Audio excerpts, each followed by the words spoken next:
All praises to Yahweh, Ba'ashem Hawashai, Ba'ashem Kodash.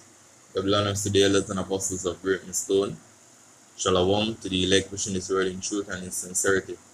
With hope of receiving mercy for Yahweh, Ba'ashem Hawashai. Yahweh is the name of the Heavenly Father. Yahawashi is the name of his only begotten Son. The so-called Negroes, Hispanics, and Native Americans are the Israelites according to the prophecies that are written in the scriptures.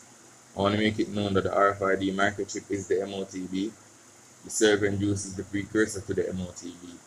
Yahawashi, whom dwellingly called Jesus, is about to make his return upon the earth to deliver his elect and to pour out judgment as it is written. So I want to go straight into this lesson concerning the time of war. But right now, the news of war is being reported on heavily right now. When you go into that word news, you go back to rumors, you know, on your mainstream news media outlets. That's the main point they're going in right now. On your alternative news media outlets, it's the same thing, because these are the times that we're in. And that's why it is written in Ecclesiastes 3. There's a time and a season for everything under the heaven, you know, or under the sun. You have a metaphor. Let me get that first so I don't even butcher it, you know. This is Ecclesiastes 3 verse 1. It said, to everything there is a season and a time for every purpose under the heaven. So jumping straight to the point. A time to love, a time to hate, a time of war, and a time of peace. And we're not in a time of peace. But what they are saying is what? They want peace and stability. And the scripture tells us that when they shall say peace and safety, then sudden destruction cometh upon them at motherfucker. You know what? I ain't gonna butcher none of these precepts. Once they come to mind, I'm just gonna go for them. So this is 1 Thessalonians 5 verse 1. It's about of the times and the seasons, virgin. Ye have no need that I write unto you, for yourself know perfectly that the day of the Lord so cometh as a thief in the night. For when they shall say peace and safety, then sudden destruction cometh upon them as travaileth upon a woman with child, and they shall not escape. And we're coming into that time now, yo, in which great confusion, great distress is going to be upon the nations, upon the earth. But they want to believe it, yes or no. This is going to be fulfilled before your eyes. And in that set time, it will come to a lot of people mind what the prophets have been saying for decades now, and they were laughing, they were mocking, you know, believing that we're out there just spewing our own thoughts, not knowing that we were sent with a mandate to warn you so-called Negroes, Hispanics, and Native Americans of these perilous times to come. So this is Ezekiel 3:33 verse 33. And when this come to pass, lo, it will come, then shall they know that a prophet had been among them. So let's go into a couple of these videos. Imagine if one of the last things that you see before World War III is the former president to America, Donald Trump, serving a Happy Meal out of a window at McDonald's. Well, at least the ice cream machines will be fixed as we make ice cream great again. But let's talk about what's happening over in Israel. They tried to take out the Israeli president. Now Israel is reacting in what some people are calling the lead up to what will become World War III. Iran and Israel both have said that they will take out the other's nuclear power sites and nuclear weapon sites, and we have the very real risk of some sort of radiation conflict happening across America. Why? Because they suspect that they already have a dirty nuke. They already have something here inside of our country. Now, there is a warning from the FBI and the CIA to be on high alert for different types of attacks here on the homeland. We have people inside of our nation that should not be here. This includes people who have come in through an open border. Let's look at what's happening over at the Pentagon. Now, they're launching an investigation after the classified documents were posted publicly on Israel's plan to attack Iran.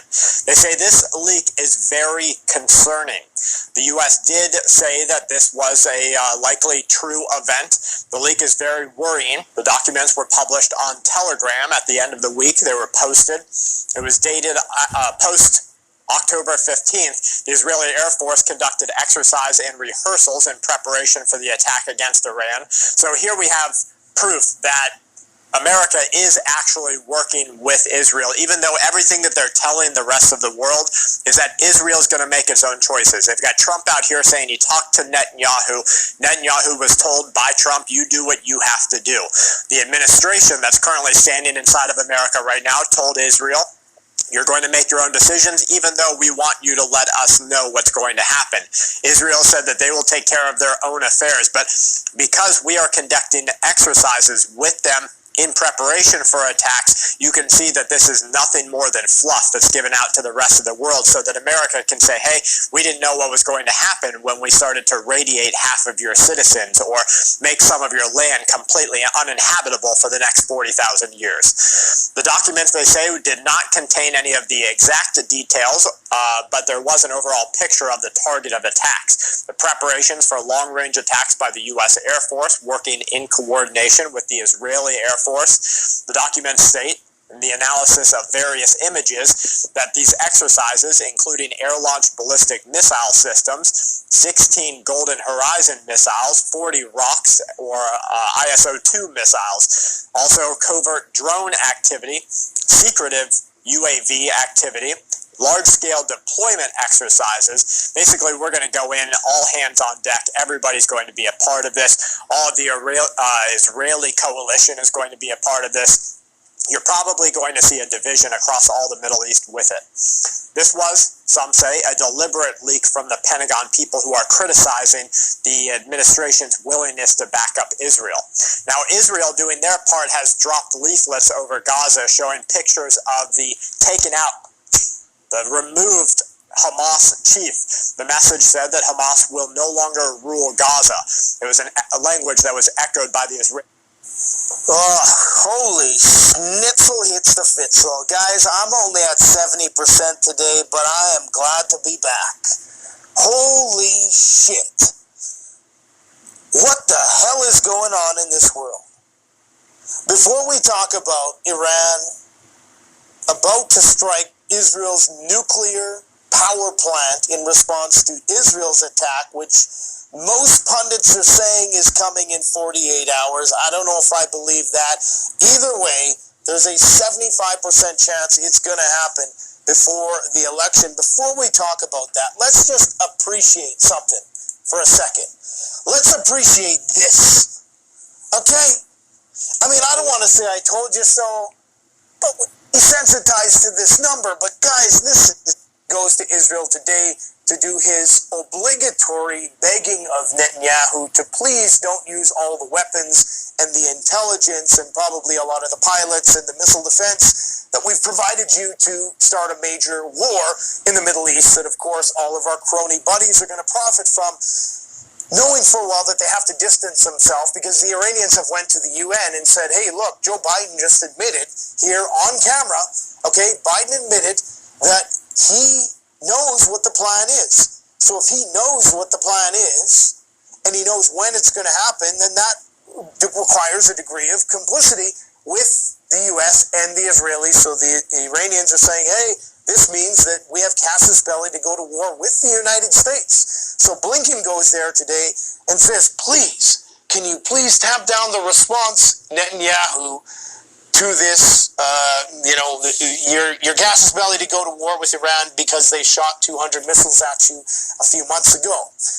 Knowing full well that it's basically all just theater because, of course, Netanyahu at the end of the day is going to be the one that makes the decisions because he apparently is the one who everybody bows down and kisses his ass. Now, the reason why they're going to do it in the next 48 hours, I think, and I could be wrong about this, they could just be playing the game of trying to create readiness fatigue in the Iranians. Right now you have this happening. The BRICS summit we currently have the world splitting into two power blocks. You have the Eastern power block currently consolidating under this BRICS alliance, and then of course you have the NATO, Israeli, Five Eyes, and Russia, and the Americans and all their vassal state alliance against the East. And so you basically have the 7 billion and the golden billion, as they refer to us. Now, a great way to disrupt this inevitable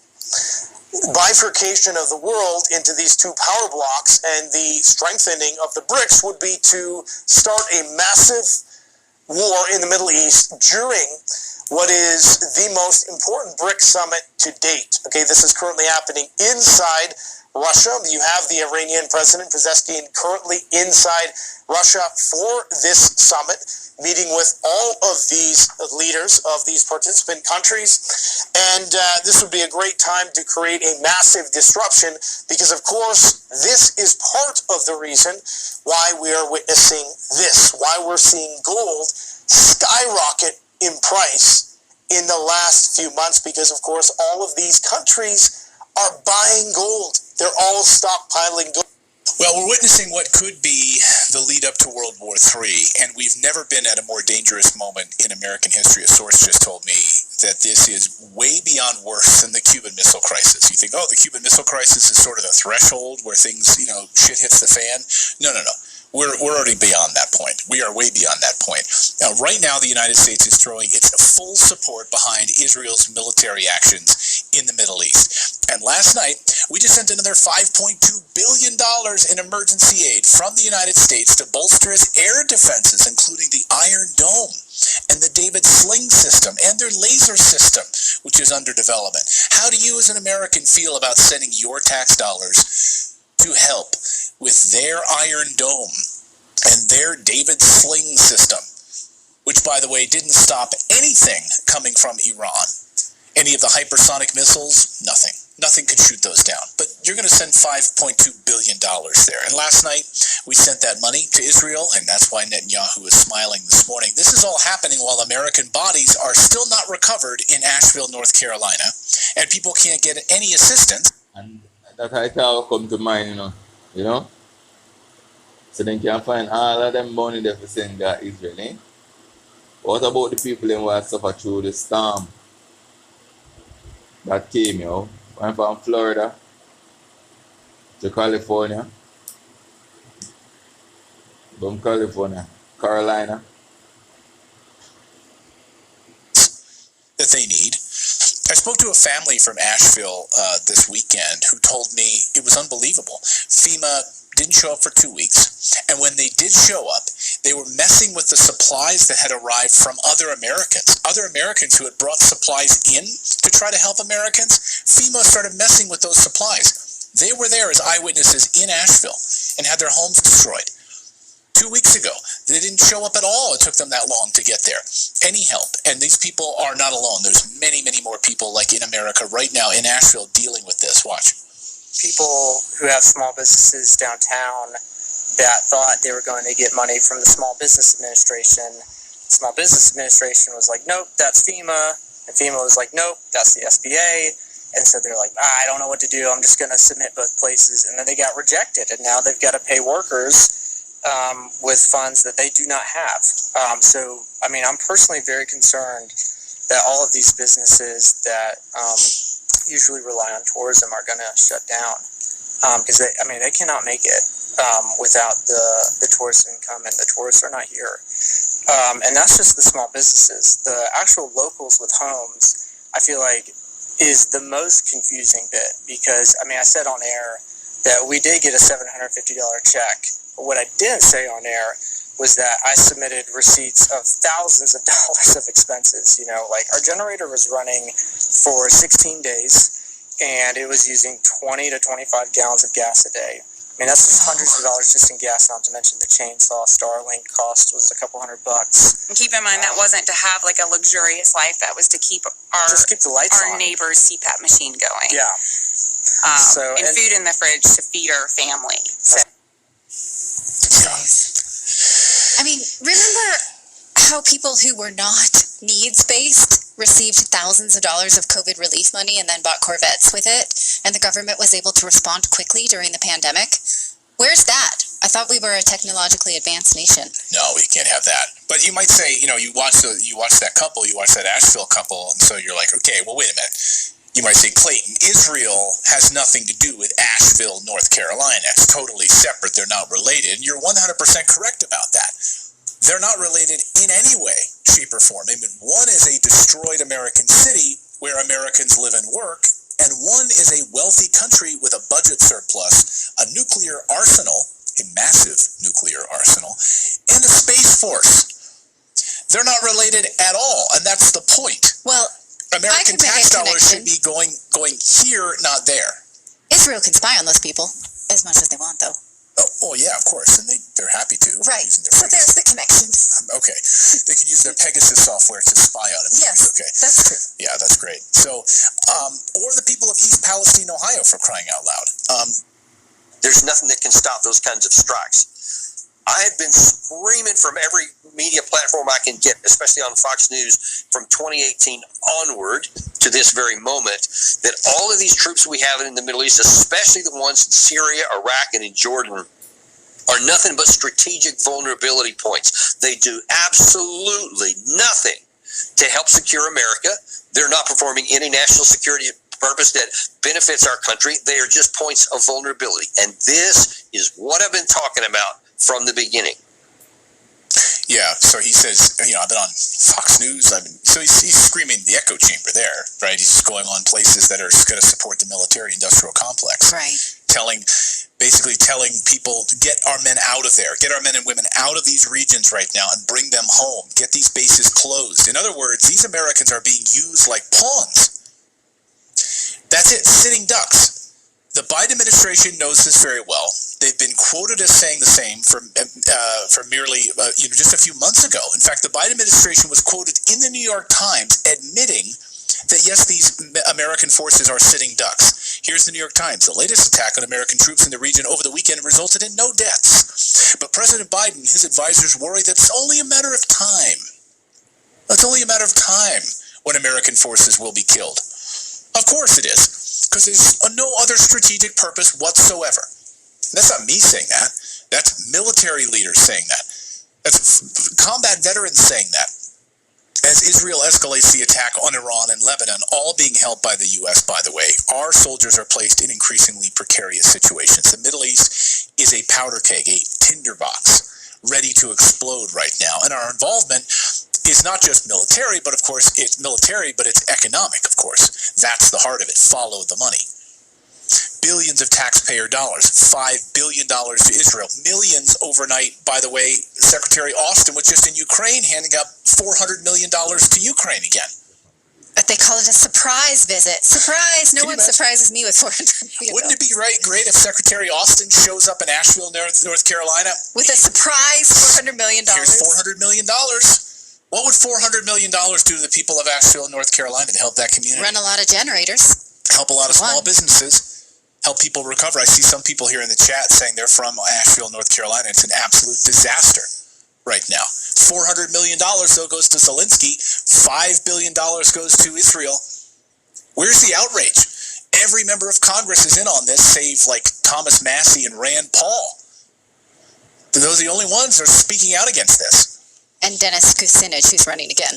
Yeah, Dennis Kucinich and maybe Matt Gaetz and Marjorie Taylor Greene. There's only a handful. I can put them like on one hand. Mm-hmm. Speaker Johnson, though, is fully in the tank for giving as much money as possible 100%. To Israel.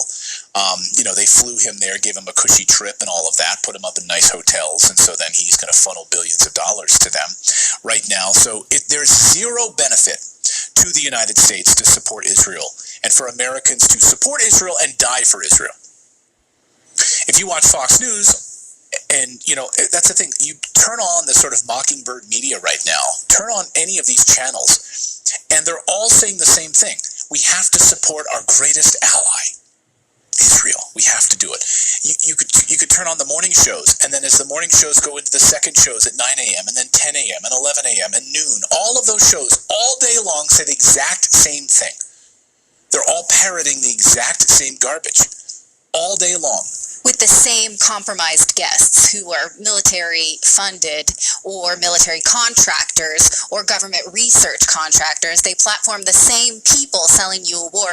They platform almost nobody who is anti-war, pretty much nobody, unless they accidentally book Jeffrey Sachs. Well, Daniel Davis was just saying, he's like, I was on Fox News trying to get this message out there that these Americans are sitting ducks in the Middle East. Get them out of there. Yeah, I was wondering if they cut his mic. Well, apparently he's not there anymore. They're not having him on as a guest anymore. Right. Because that goes against their narrative. They What want junior war. producer got in trouble for platforming him? Yeah. If you watch Fox News, they're all saying the same thing, but they can't answer the simple question. When you tell us that we need to support our greatest ally because it helps us, how exactly does it help us? Well, the problem is they can't answer that question.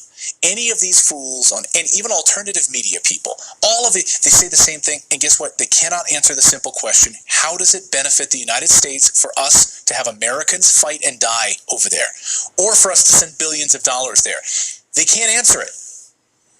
They can't answer it because, as John Mearsheimer points out in his great book, I encourage you all to read it, called The Israel Lobby, there's no provable benefit to the United States. None. In fact, the opposite is true, he makes the point. It's crushing the United States to support Israel. It hurts us. Well, World War III could be...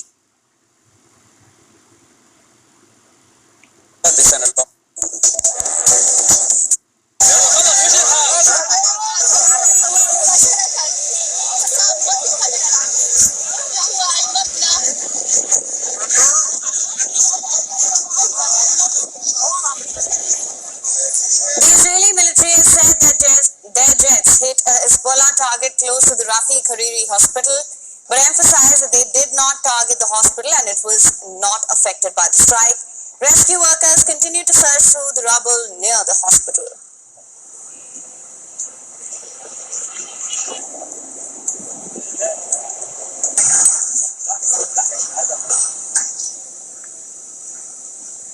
Israeli Prime Minister Benjamin Netanyahu discussed ways to counter Iranian threats in his meeting with U.S. Secretary of State Anthony Blinken.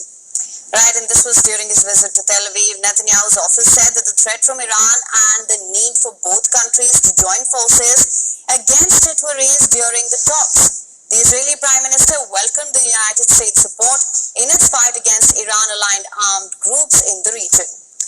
According to reports, Netanyahu also told the U.S. Secretary of State that the assassination attempt against him cannot be ignored after his house in Caesarea was targeted by the Hezbollah drone last week. Now, Iran figured in Blinken's meeting with the Israeli defense minister as well. Yoav Gallant told the U.S. diplomat that his government expects Washington's support when it attacks Iran in response to a missile strike.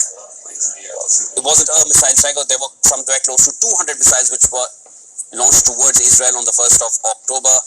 Gallant said the U.S. stance with Israel following its attack on Iran will strengthen regional deterrence and weaken the Iranian axis. Now, during his 11th trip to the region since the war between Israel and Hamas erupted last year, Blinken also held talks with Netanyahu on post-war Gaza governance.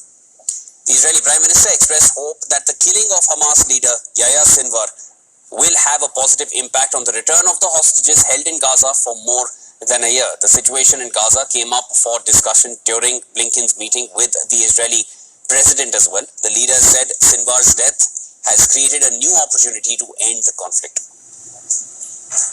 Following the killing of Sinwar, so as I can say, this is across all media platforms. Yeah. Everybody reporting on what's going on in the Middle East. It's like the war between Russia and Ukraine not going on anymore. But as we have been saying, over there in the Middle East is going to be the hotbed.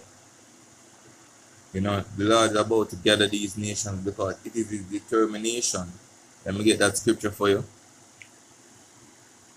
This is Isaiah. From Isaiah. Zephaniah. Isaiah. Precept in Isaiah was on my mind. I'm going to get that too. This is Zephaniah 3 verse 8.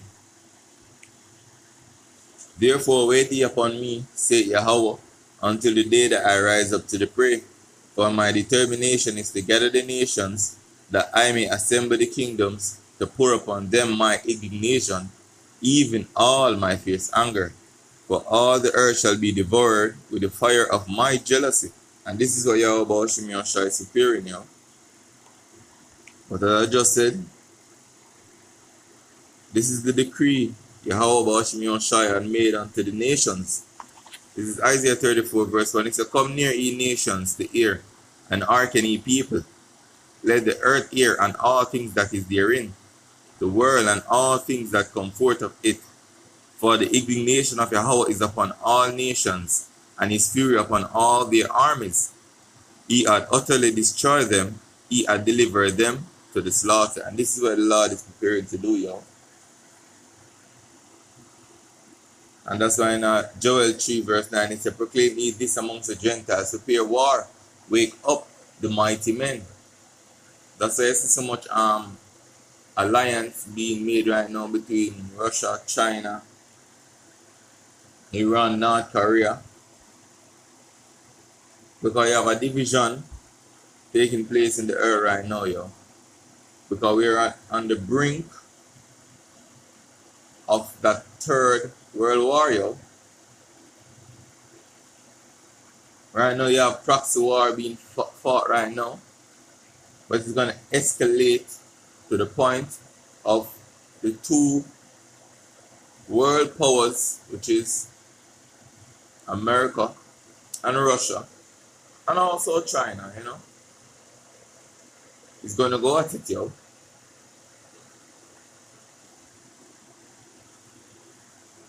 And that's why our Lord had warned us in Matthew, let me get that. Matthew 24, I'm going to start at 3. It says, And as he sat upon the Mount of the Olives, the disciples came unto him privately, saying, Tell us, when shall these things be? And what shall be the sign of thy coming and of the end of the world? And Yahweh shall answer and said unto them, Take heed that no man deceive you. For many shall come in my name, saying, I am a Mashiach, and shall deceive many. So many will come and declare that they are anointed, And them are going to fool many. Verse 6, And ye shall hear of wars and rumors of wars. That is what you're hearing now. See that ye be not troubled, for all these things must come to pass, but the end is not yet. So the Lord said we're not supposed to be troubled because we have been forewarned. We know what this is going to lead to. And we know that we're not supposed to be troubled. Because even though we hear all of these rumors, we know that you have a major prophecy will come to pass before all out chaos take over, which is going to be the RFID microchip being mandated before that great war. So you have a lot of proxy war, a lot of huffing and puffing, but we're not supposed to be troubled by these things, because we know that the end is not yet. Verse 7, For nation shall arise against nation, and kingdom against kingdom, and there shall be famines. And why there shall be famines? If nation arises against nation, they're not going to have any trading taking place. Countries are going to be withholding their goods from other countries. So everybody that is heavily dependent on imports, you're going to feel the strain very soon. Worse in prices at the stores, gas prices, and people are already going through financial strain already. So when the financial instability stage come into play, people are going to be very fatigued, and we're going in a very, very fragile state in the world, because no particular country is going to escape from the turmoil to come. That's why people say with great perplexity,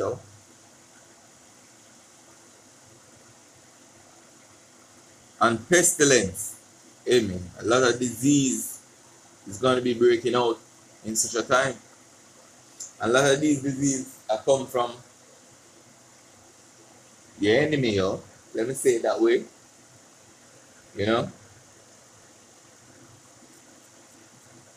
and earthquakes in diverse places. Now we have been seeing earthquakes, yo. Worse this year. All these are the beginning of sorrows. And second Esdras, Esdras saw the beginning of sorrows, yo. You see the great plagues that take place upon the earth. Let me get that for you. This is second Esdras 16 verse 14. And I read, Behold, the plagues are sent, and shall not return again, until they come upon the earth. The fire is kindled, and shall not be put out, till it consume the foundation of the earth. Like as an arrow which is shot off a mighty archer, returning not backward, even so the plagues that are sent shall be. Let me read it again. Like as an arrow which is shot of a mighty archer, returning not backward, even so the plagues that shall be sent upon the earth shall not return again. Woe is me, who will deliver me in those days? The beginning of sorrows and great mourning, the beginning of famine and great death, the beginning of wars, and the powers shall stand in fear. The beginning of evils, what shall I do when these evils shall come? And that's a question for you so-called Negroes, Hispanics, and Native Americans who reject this truth. What you going to do in those days? In Isaiah, the Lord said, For this cause I'm going to number you to the sword, and you shall all bow down to the slaughter. Because when he called, he did not answer. When he speak, he did not listen. The Lord speak by his servants, the prophets, yo. The scripture said, now hear a voice behind him and said, This is the way, walk in it, but then reject it. And choose to walk in a way that is not pleasing to Yahweh, Bashim Yoshai. So therefore, you're going to be left to your own devices. These are the times that we're in right now, yo. So this was edifying for the body. With that I want to say Kalalal, Yahweh, Bashim Yoshai, Bashim Kodesh. Shalom.